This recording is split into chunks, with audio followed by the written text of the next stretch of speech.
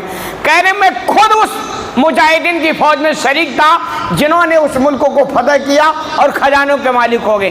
کہنا چاہتے ہیں اللہ کے رسول نے پیشین گوئی کی اور اس کو میں نے اپنی آنکھوں سے دیکھا. آگے کر وَلَئِن طَالَتْ بِكُمْ حَيَاتٌ لَتَرَوُنَّ مَا قَالَ النَّبِيُّ صلی اللہ علیہ ما قال النبی ابو القاسم صلی اللہ علیہ وسلم یخرج ملا کفین.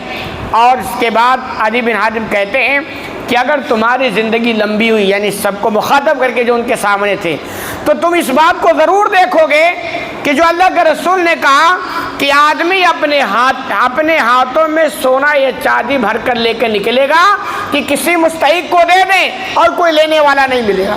کہ اس کو تو میں نے نہیں دیکھا، لیکن اگر تمہاری زندگی لمبی ہوئی تو انشاءاللہ تم بھی اس کو دیکھو گے. اور عمر بن عبدالعزیز کا دور ایسا گزرا کہ لوگوں نے دیکھا لوگ اپنے مال کو خرچ کرنے کے لیے نکلتے تھے لے کر کے، لیکن کوئی لینے والا آسانی سے نہیں ملا کرتا تھا. تو خلاصہ کلام یہ کہ آپ صلی اللہ علیہ وسلم کی پیشن گوئیاں ہیں جس پر ہمیں ایمان رکھنا چاہیے، اور آپ نے جو کہا ہے وہ ہو کے رہا ہے اور رہے گا. اور آپ کی پیشن گوئیاں وہ قیامت تک کے لیے ہیں. ایسا نہیں کہ بھائی چند دنوں میں، قیامت تک میں بھی پیشن گوئیاں آپ نے کی اور ہوتی رہی ہیں. اللہ رب العالمین سے دعا ہے کہ الہ العالمین تو ہمیں کہنے سے زیادہ عمل کرنے کی توفیق عطا فرما.